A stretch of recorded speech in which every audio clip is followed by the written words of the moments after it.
Welcome to Chaitanya's Education. So in our last video, we have studied introduction of electrostatic charge. Electrostatic charge का introduction देखा था. Charge किसे कहते हैं वो भी हमने पढ़ लिया था. प्रॉपर्टीज़ पढ़ ली थी उसकी. क्वांटाइजेशन क्या होता है चार्ज का वो भी देख लिया था.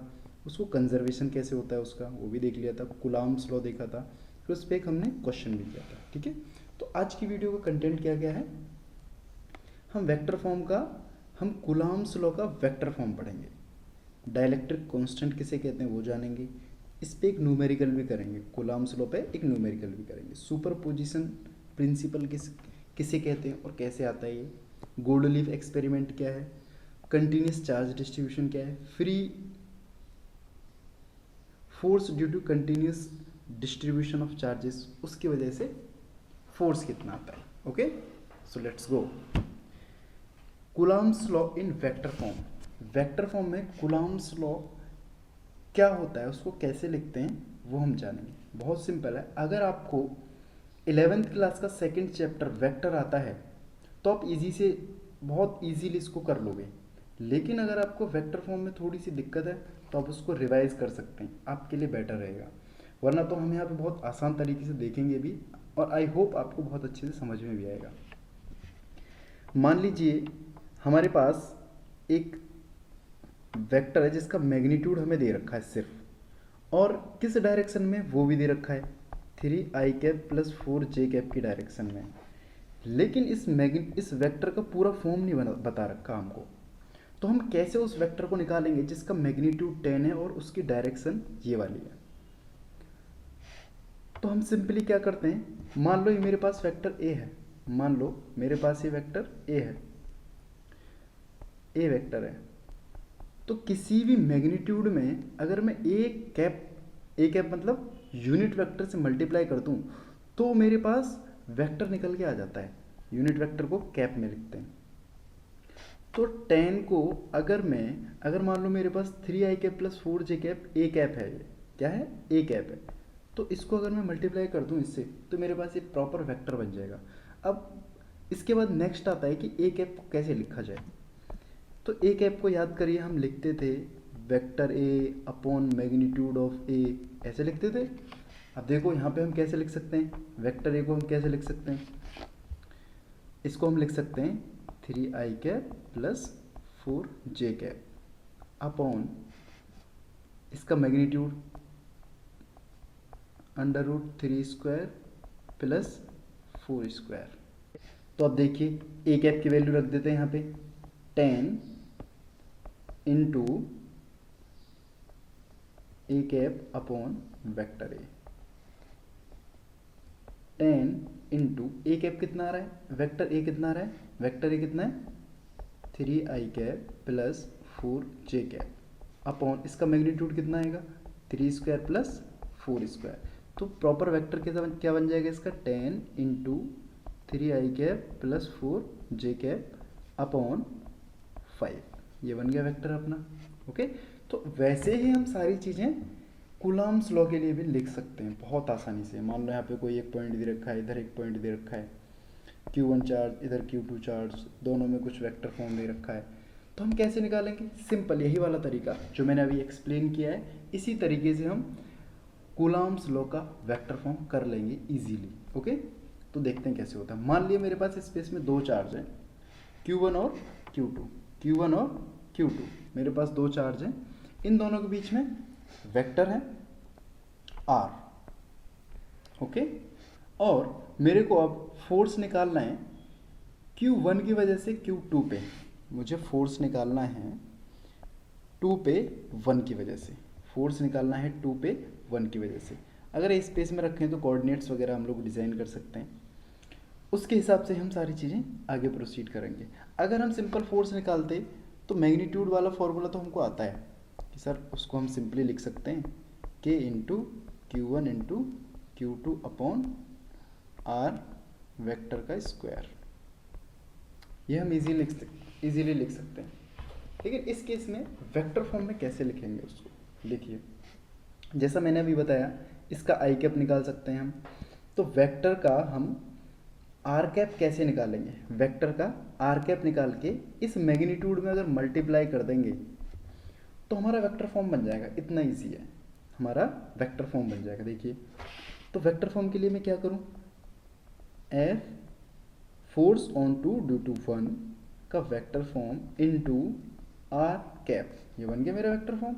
अब देखो इसको आगे सॉल्व कर लो, कैसे करेंगे, फोर्स कितना है, k Q1 into Q2 upon R vector का square into vector R cap को कैसे लिखेंगे यहाँ पे, vector R upon magnitude of are.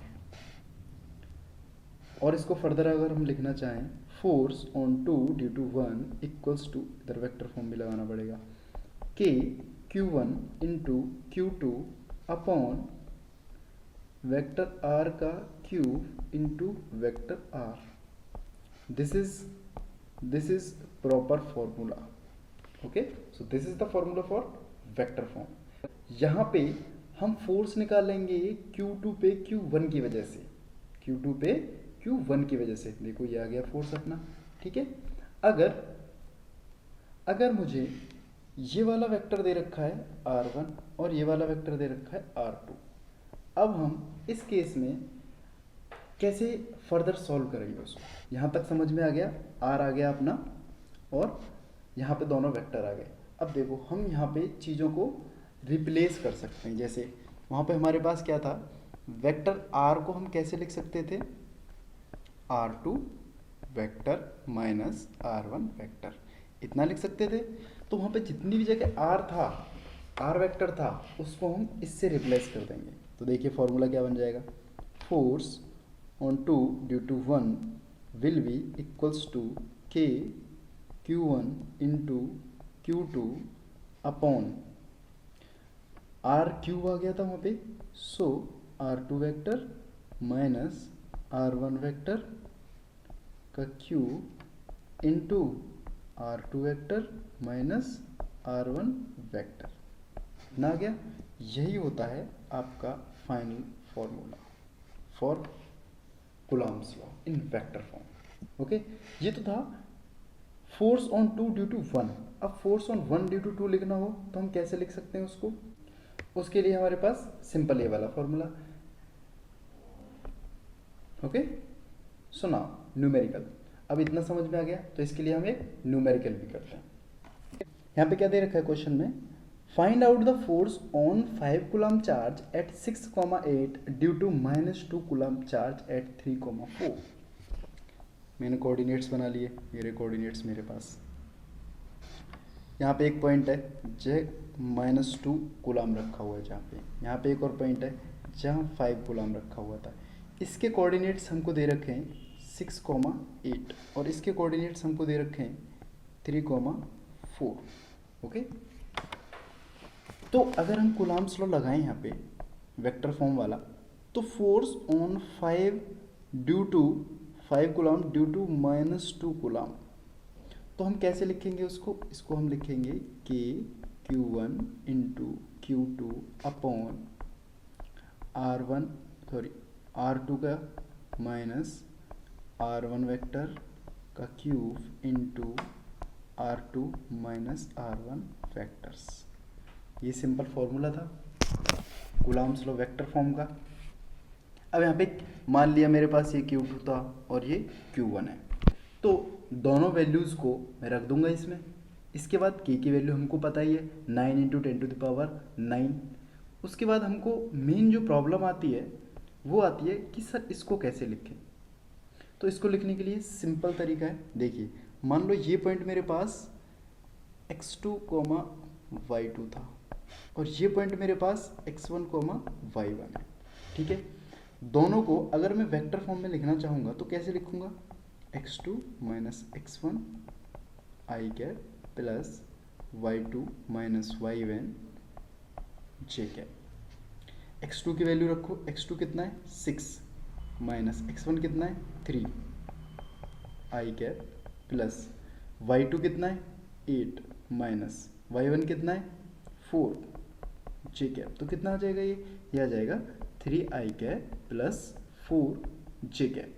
ये आ गया सिंपल, वेक्टर हमको पता चल गया। देखो सारी वैल्यू रख देते हैं इधर, और आगे सॉल्व करते हैं। देखिए इधर के की वैल्यू कितनी है 9 इंटू 10⁻, या फिर के को के ही रहने देते हैं क्योंकि तो कांस्टेंट है, कैलकुलेशन बढ़ाने से कोई फ़ायदा नहीं है, तो के को हम के ही लिख देते हैं सीधा। इंटू Q1 कितना है, Q1 है हमारे पास 5 कूलम, इंटू Q2 कितना है, Q2 है -2 कूलम। ये हमेशा याद रखेंगे कि Q1 और Q2 साइन के साथ में रखना है हमें, वरना तो गलत हो जाएगा। अपॉन इसका मैग्नीट्यूड कैसे लिखेंगे, इसका मैग्नीट्यूड लिख सकते हैं हम 3² प्लस 4², उसका Q इंटू मल्टीप्लाई में क्या आएगा, vector 3i plus 4j,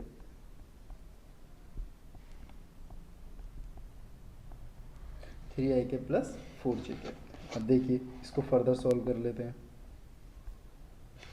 further solve करेंगे तो क्या आएगा, F force on 5 due to 2 will be equals to K into 5 into 2 कितना हो जाएगा -10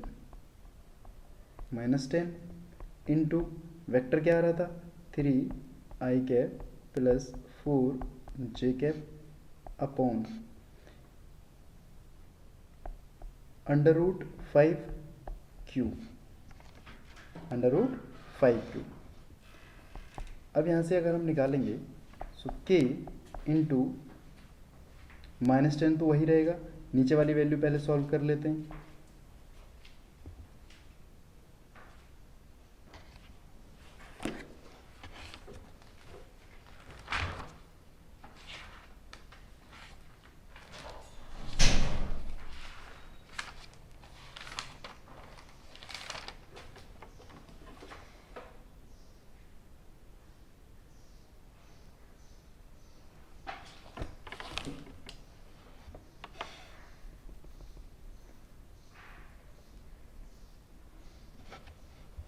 और नीचे क्या आ जाएगा, उसका मैग्नीट्यूड 25 √Q।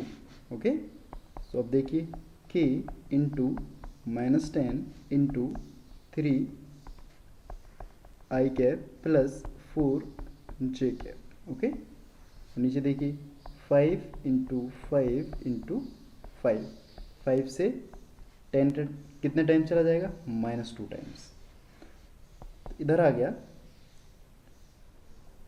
2K अपॉन 25 और इधर माइनस को हम ले जाएंगे अंदर वेक्टर पे 3i plus 3i minus 4j। ये आ गया अपना force on 5 due to -2 coulomb. ये आ गया अपना answer, very easy. Okay, so now we will see importance of coulomb's law. Coulomb's law का इम्पोर्टेंस देखते हैं, इसका इम्पोर्टेंस क्या है।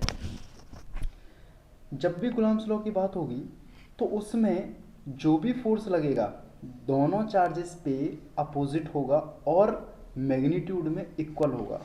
मान लो इधर एक चार्ज है, इधर एक चार्ज है Q1 और Q2, तो जितना ये लगाएगा उतना ही ये भी लगाएगा। देखो ये इधर लगा रहा है और ये वाला इधर लगा रहा है, Q2 राइट में लगा रहा है और Q1 लेफ्ट में लगा रहा है।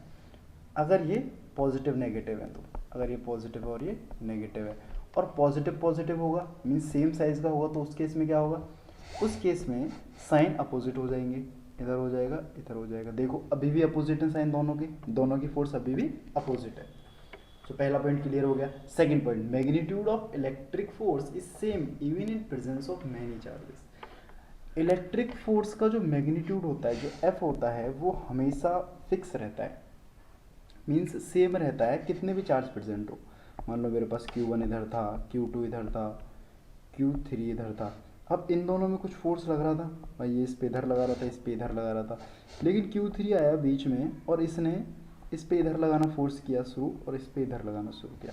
तो क्या force on Q1 due to Q2 Q3 पे अफेक्ट करेगा? बिल्कुल नहीं करेगा। Q1 और Q2 आपस में जो फोर्स लगा रहे हैं वही लगता रहेगा, हाँ, लेकिन Q2 पे जो लगने वाला फोर्स है, Q2 पे, Q1 पे, Q3 पे, इन तीनों पे इंडिविजुअल लगने वाला फोर्स इंक्रीज कर देगा, क्योंकि इसकी वजह से भी लग रहा है, इसकी वजह से भी लग रहा है, लेकिन इन दोनों के बीच में फोर्स हमेशा कांस्टेंट रहेगा। ठीक है, क्यों? क्योंकि ये इधर से आएगा, इधर फॉर्म लगेगा, इधर लगेगा, तो इसका रिजल्टेंट कहीं ऐसे आएगा। ठीक है, वो अभी देखते हैं आगे। ये क्लियर हो गया second point. Third point, direction of force is always along the line joining the two charges. मान लीजिए मेरे पास एक चार्ज इधर रखा है और एक चार्ज इधर रखा है। ऐसा नहीं है, यहाँ पे मान लो Q1 है और इधर मान लो Q2 है। ऐसा नहीं है कि पॉजिटिव पॉजिटिव चार्ज एक दूसरे को रेपेल करते हैं, तो ये इस पे इधर फोर्स लगाएगा और ये इस पे इधर फोर्स लगाएगा, ऐसा बिल्कुल नहीं होगा। तो कैसा होगा? सिंपल है, इन दोनों में जो लाइन ज्वाइन करेगी उसी लाइन पे ये फोर्स एक्ट करेगी। इस पे इधर फोर्स लगेगा, अगर नेगेटिव चार्ज है, ये नेगेटिव और ये पॉजिटिव है, तो इस पे इधर लगेगा, और दोनों सेम साइज़ के, तो क्या होगा? इस पे इधर लगेगा फोर्स और इस पे इधर लगेगा। तो लाइन ज्वाइनिंग, जो लाइन ज्वाइन कर रही है दोनों पॉइंट्स को, दोनों चार्जेस को, उसी लाइन के अलोंग फोर्स लगेगा always. Fourth point, electrostatic force is central force. ये हमेशा सेंटर पे लगता है। किस पे लगता है? सेंटर पे। मान लो एक चार्ज है इतना बड़ा, पॉजिटिव चार्ज, तो ऐसा नहीं कि भाई इस कॉर्नर पे फोर्स लगेगा और इस कॉर्नर पे लग जाएगा, इधर लग जाएगा, नहीं, हमेशा सेंटर पे लगेगा। It always act on centre of the charge. Okay, let's go ahead. Dielectric constant, basically क्या होता है, जब हमने फोर्स को, अभी हमने फोर्स निकाला कूलॉम्स लॉ से, तो उसमें हमारे पास कुछ चीज़ें आई, जैसे F equals to K Q1 Q2 upon R square. तो K क्या था? K की वैल्यू थी अपने पास, K की वैल्यू थी 1/4 pi epsilon not. Epsilon not क्या है? Epsilon not permittivity, epsilon not है परमिटिविटी, और बोले तो इलेक्ट्रिकल परमिटिविटी, और बोले तो इलेक्ट्रिकल परमिटिविटी। अब इलेक्ट्रिकल परमिटिविटी है, तो क्या ये मीडियम पे भी डिपेंड करनी चाहिए? ये मीडियम पे भी डिपेंड करती है। जैसे एयर, वैक्यूम या फ्री स्पेस में रखेंगे तो इसकी वैल्यू कुछ नहीं रहती है, नॉर्मल जो है वही रहेगी। नॉर्मल इसकी वैल्यू होती है 8.85 इंटू 10⁻⁻12, और इसका जो यूनिट हो जाती है कूलॉम स्क्वायर पर न्यूटन मीटर स्क्वायर, ये वैल्यू होती है एप्सिलॉन की। तो बेसिकली ये कहाँ होती है? फ्री स्पेस, एयर और वैक्यूम में। लेकिन अगर मान लो हमने दो चार्ज हैं, दोनों चार्ज में Q1 और Q2 में फोर्स लग रहा है और उसको हमने पानी में रख दिया, तो पानी में तो उसकी वैल्यू चेंज हो जाएगी। क्यों वैल्यू चेंज हो जाएगी? उसका एक रीज़न है। उसका रीज़न है कि एक्स्ट्रा चार्जेस होते हैं वाटर में, या फिर किसी भी मीडियम में आप रखोगे वहाँ पे एक्स्ट्रा चार्ज होते हैं। अब वो एक्स्ट्रा चार्ज करते क्या है? वो एक्स्ट्रा चार्ज दोनों पे लगने वाली फोर्स को कम कर देते हैं। उस वजह से नीचे इसके साथ में एक और मैग्नीट्यूड आ जाता है, एक और वैल्यू आ जाती है, जिसको बोलते हैं हम ER, रिलेटिव परमिटिविटी। क्या बोलते हैं उसको? Relative permittivity. तो बेसिकली अगर हमें किसी मीडियम के लिए लिखना होता है एब्सोल्यूट परमिटिविटी, तो हम कैसे लिखेंगे? उसके लिए दोनों को मिक्स करके लिखना है, तो हम लिखेंगे उसके लिए K equals to 1/4 pi epsilon. Epsilon क्या है? एप्सिलॉन है E relative into E absolute, ऐसे लिख देते हैं। तो K को हम ऐसे लिखेंगे। बेसिकली डाइलेक्ट्रिक कांस्टेंट कहते किसे हैं?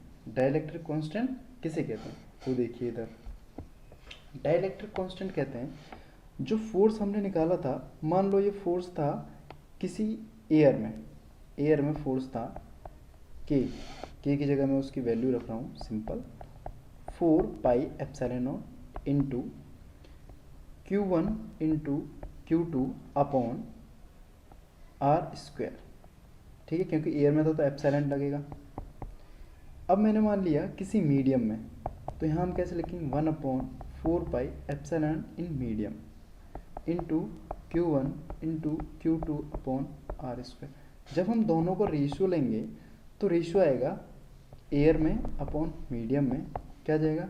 EM upon E not. इसको हमने क्या बोला के, इसको हम ये के कौन सा है, ये है डाइलेक्ट्रिक कांस्टेंट जिसको हम रिप्रेजेंट करते हैं, ये क्या है डाइलेक्ट्रिक कांस्टेंट। और ये मीडियम में ये ई एम क्या हो जाएगा, फिर ई एम हो जाएगा सिंपल ई आर इंटू ई नोट। क्लियर। तो के क्या है यहाँ पे डाइलेक्ट्रिक कांस्टेंट, तो इसी को हम क्या बोलते हैं, इसी को हम डाइलेक्ट्रिक कांस्टेंट बोलते हैं। सो डाइलेक्ट्रिक कांस्टेंट और relative electrical permittivity of a medium is the ratio of absolute electrical permittivity of a medium to the absolute electrical permittivity of free space. देखिए मीडियम की परमिटिविटी और free space की permittivity दोनों का ratio ले लेते तो क्या मिलता है हमको डाइलेक्ट्रिक कांस्टेंट। ये बेसिकली जब मीडियम में जाते हैं तभी अप्लाई होता है। तो किसी भी मीडियम में हम जाएंगे तो उसका जो लगने वाला फोर्स है, उस पर लगने वाला फोर्स वो कम हो जाता है, क्योंकि यहाँ पे एप्सिलॉन बढ़ गया तो फोर्स भी कम हो जाता है उसी रीजन से। Okay, now will see the principle of superposition. मान लीजिए मेरे पास बहुत सारे चार्ज रखे हैं, Q1 चार्ज रखा है, Q2 चार्ज रखा है, Q3 चार्ज रखा है और एक Q नोट रखा है।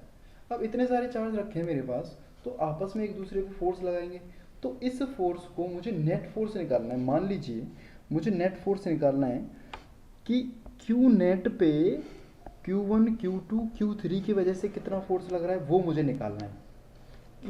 Q नोट पे Q1 Q2 Q3 की वजह से कितना फोर्स लग रहा है मुझे वो निकालना है।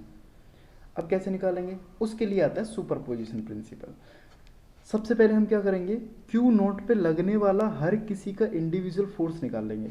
जैसे Q नोट पे Q1 की वजह से कितना फोर्स लग रहा है F1, Q नोट पे Q2 की वजह से कितना फोर्स लग रहा है F2, Q नोट पे Q3 की वजह से कितना फोर्स लग रहा है F3। तीनों को हमने निकाल लिया F1 F2 F3। तो F नेट कैसे आ जाएगा अपना निकल के, F नेट आ गया अपना निकल के ये F1 plus F2 plus F3। तीनों को हमने वेक्टर सम कर दिया, तीनों का हमने वेक्टर सम कर दिया। जब हमने वेक्टर सम किया तो हमने सारी चीज़ों को ऐड कर लिया वेक्टर के फॉर्म में। ये एल्जेब्रिक फॉर्म नहीं है, ये वेक्टर के फॉर्म है, ठीक है। अब वेक्टर के फॉर्म में कैसे ऐड किया जाएगा, सिंपल तरीका, जैसे अभी वेक्टर फॉर्म निकाला F1, F1 क्या है, F1 क्या था यहाँ पे, F1 था force on Q naught due to Q1। तो हम कैसे लिखेंगे इसको वेक्टर वाले फॉर्म में, कि Q1 into Q2 into vector upon vector R01 means Q note 1 Q note और Q1 इसका Q प्लस ऐसे ही हम F02 का लिख देंगे, वैसे ही F03 F02 और F03 तीनों का लिख देंगे। वैसे ही हमको नेट निकालना होगा तो हम कैसे निकालेंगे, F01 plus F02 plus F03 तीनों को ऐड कर दो, हमारे पास सुपरपोजिशन फॉर्म आ जाएगी। इसी को बोलते हैं हम superposition principle. when a system there are more than two charges, then net electric force on charge can be given by vector sum of all individual acting on it। Individual force जितनी भी उस पर act हो रही हैं उन सब का नेट फोर्स हम निकाल के उस पर रख देंगे। वेक्टर फॉर्म होता है वो, जैसे ये क्या है सब वेक्टर फॉर्म है। Okay, let's go ahead. Charging of non conductor, non conductor में चार्जिंग, भाई कंडक्टर में तो चार्जिंग सिंपली हो जाती है, वायर लगाया चार्जिंग अपना सिंपल, क्योंकि उसमें चार्ज फ्लो कर सकता है। लेकिन नॉन कंडक्टर में क्या होता है, उसमें इंड्यूस्ड इफेक्ट होता है, इंडक्शन के थ्रू होता है। इंडक्शन मतलब एक का इफेक्ट दूसरे पे पड़ जाना। जैसे हमने फर्स्ट क्लास में फर्स्ट वीडियो में डिस्कस किया था, कुछ पेपर पीस कॉम से अट्रैक्ट हो जाते हैं, किस वजह, क्योंकि वो तो नॉन कंडक्टर लेकिन उनके पास कुछ चार्ज होता है, चार्ज होने की वजह से वो एक दूसरे से अट्रैक्ट कर लेते हैं। So charge and its characteristics means non-conductor cannot be charged by conduction. The best way to charge insulators is by using friction and the phenomena we termed as friction electricity, या फिर इसको induction ही बोल देते हैं हम लोग। Okay, जैसे मेरे पास एक बॉडी है और दूसरी बॉडी है, body A and body B. ये न्यूट्रल बॉडी है, न्यूट्रल बॉडी है। अब बॉडी ए को मैंने बॉडी बी से रब किया, बॉडी ए को बॉडी बी से रब किया, उसके बाद क्या होगा, बॉडी ए पे कुछ चार्ज आ जाएगा और बॉडी बी पे कुछ चार्ज आ जाएगा। ए पे नेगेटिव चार्ज आ गया और बॉडी बी पे पॉजिटिव चार्ज आ गया। तो ऐसे करके सारी चीज़ें आपस में, जो नॉन कंडक्टर्स होते हैं आपस में अपने चार्ज का शेयरिंग करते हैं। यहाँ तो न्यूट्रल था, न्यूट्रल का मतलब ये नहीं उसके पास चार्ज नहीं है, उसके पास चार्ज है। न्यूट्रल का मतलब है उसके पास इलेक्ट्रॉन और प्रोटॉन दोनों इक्वल हैं। बी बॉडी पे भी इलेक्ट्रॉन और प्रोटॉन दोनों इक्वल हैं, लेकिन यहाँ पे जैसे ही हमने उसको शेयर कराया, जैसे हमने उसको रब किया, तो इलेक्ट्रॉन और प्रोटॉन दोनों अनइक्वल क्वांटिटी में आ गए, जिसकी वजह से इन दोनों पे चार्ज आया।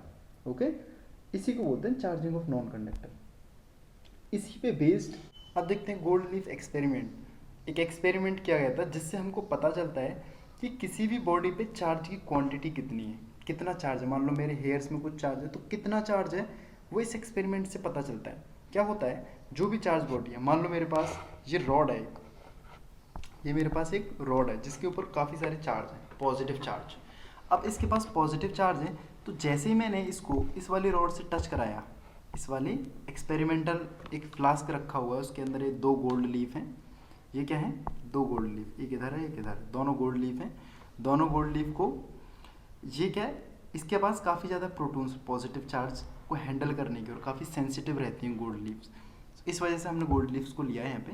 तो हमने जैसे ही इस पॉजिटिव चार्ज रॉड को हमने इससे टच कराया, तो क्या इसमें पॉजिटिव चार्ज फ्लो करना स्टार्ट करेंगे, नीचे नीचे पॉजिटिव चार्ज फ्लो करना स्टार्ट करेंगे। जैसे ही ये पॉजिटिव चार्ज गोल्ड लीफ पे आएंगे, गोल्ड लीफ कैसा रखा हुआ था, गोल्ड लीफ ऐसे रखी हुई थी, 2 गोल्ड लीफ ऐसे रखे हुए थे और ऊपर कनेक्टेड थे रॉड से। अब जैसे इनके पास चार्जेस आएंगे, जैसे इनके पास चार्जेस आएंगे, positive positive positive positive positive positive charge क्या होंगे, अंदर अंदर भी रहेंगे वो पॉजिटिव, सब जगह पॉजिटिव पॉजिटिव। तो ये पॉजिटिव चार्ज क्या एक दूसरे को रिपेल करते हैं, ये इधर भगाएगा ये इधर भगाएगा।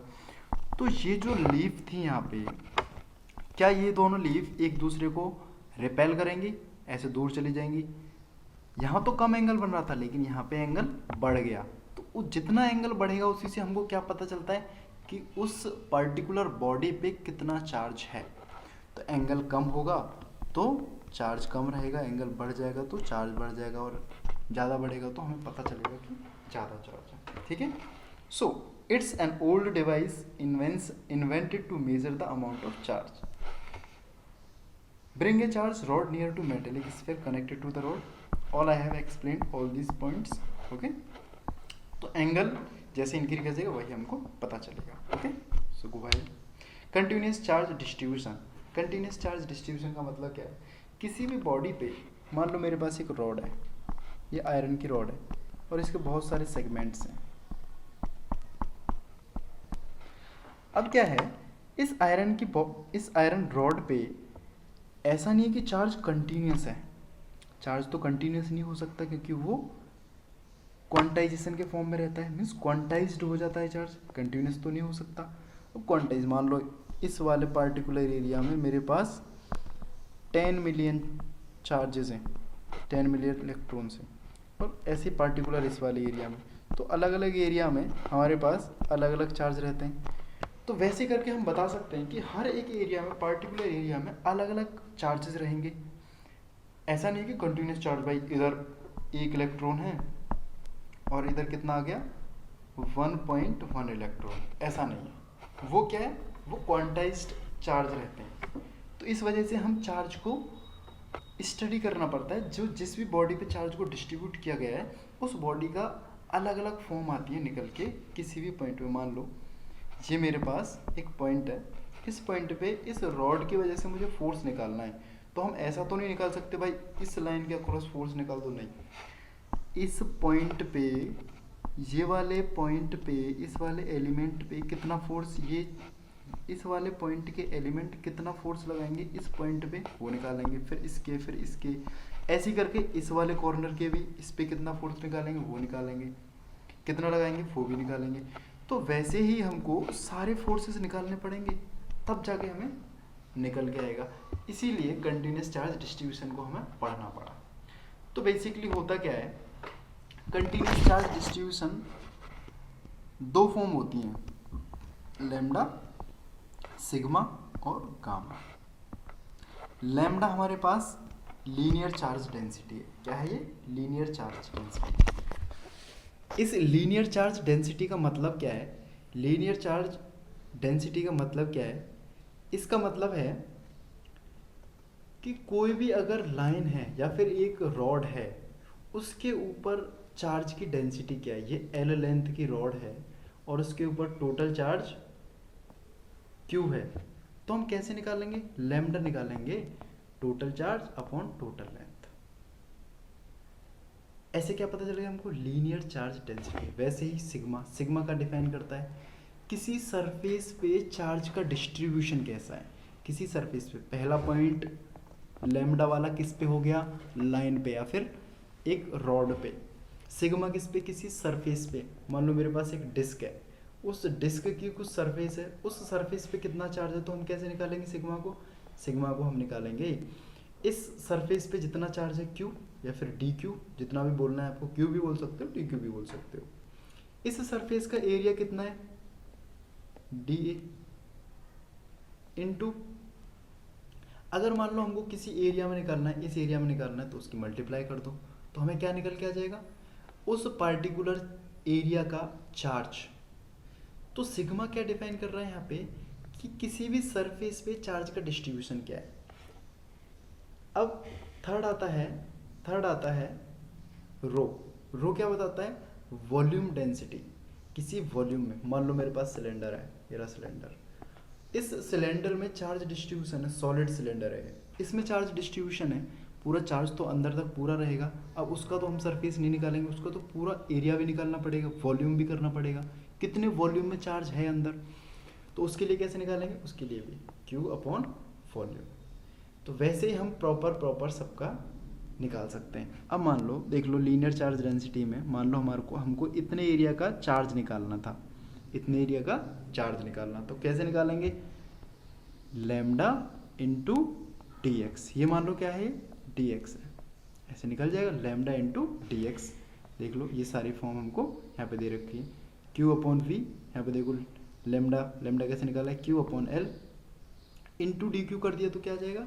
इतने एरिया का चार्ज, इतने लाइन का चार्ज। ऐसे यहाँ पे ये सारी चीज़ें। ओके, अब इन सब के लिए फॉर्मूले भी हैं, हालांकि ये एनसीईआरटी में नहीं है, एनसीईआरटी में ये फॉर्मूले नहीं है, लेकिन फिर भी आपके नॉलेज के लिए आपको पता होने चाहिए, हो सकता है क्वेश्चन आ जाए टफ। तो देखते हैं, अभी तक हम वेक्टर फॉर्म जो लिख रहे थे वो सिंपल अपनी वेक्टर फॉर्म थी ऐसे, F equals to k Q1 into Q2 upon are square. अब यहाँ पे मान लो ये एक रॉड है मेरे पास, और इस रॉड की वजह से Q2 पे कितना फोर्स लग रहा है वो निकालना है। इस रॉड की वजह से Q2 पे कितना फोर्स लग रहा है वो निकालना है, या फिर Q नॉट है, इसको मान लो Q नॉट पे कितना फोर्स निकला है वो निकालना है। तो हमको क्या करना पड़ेगा? हमको इसके एलिमेंट्स करने पड़ेंगे, छोटे छोटे एलिमेंट्स। भाई इस एलिमेंट की वजह से इस पे फोर्स, फिर इसकी वजह से इस पे फोर्स, इसकी वजह से सबकी वजह से इस पे फोर्स निकालना पड़ेगा, तब फाइनल रिजल्टेंट फोर्स आएगा F निकल के। ठीक है, तो उसके लिए फॉर्मूला होता है Q not upon 4 pi epsilon means Q not. Sigma का डिफाइन कर रहा है, ये सिग्मा डिफाइन कर रहा है इंटीग्रेशन समेसन, यहाँ से लेके यहाँ तक पूरा सम कितना है ये डिफाइन कर रहा है। रो क्या है? Volume charge density into V naught. मान लो मेरे पास एक सिलेंडर है और उस सिलेंडर का पूरा चार्ज डेंसिटी इतना है, लेकिन हमको इतने का निकालना है, तो क्या है? वी नॉट की मल्टीप्लाई कर दो उसमें, और आर वेक्टर फॉर्म आ गया, वेक्टर फॉर्म से नीचे डिवाइड भी हो जाएगा स्क्वायर से। वैसे ही हम लीनियर चार्ज डेंसिटी के लिए कर सकते हैं, लैम्डा के लिए, वैसे ही हम सिग्मा के लिए भी कर सकते हैं। Okay, this was very simple. So thank you very much, I hope you have understand electrostatic charge for this chapter. In upcoming videos I will try to give you some questions or try to solve some nice questions so that you can be helped. Okay, thank you very much.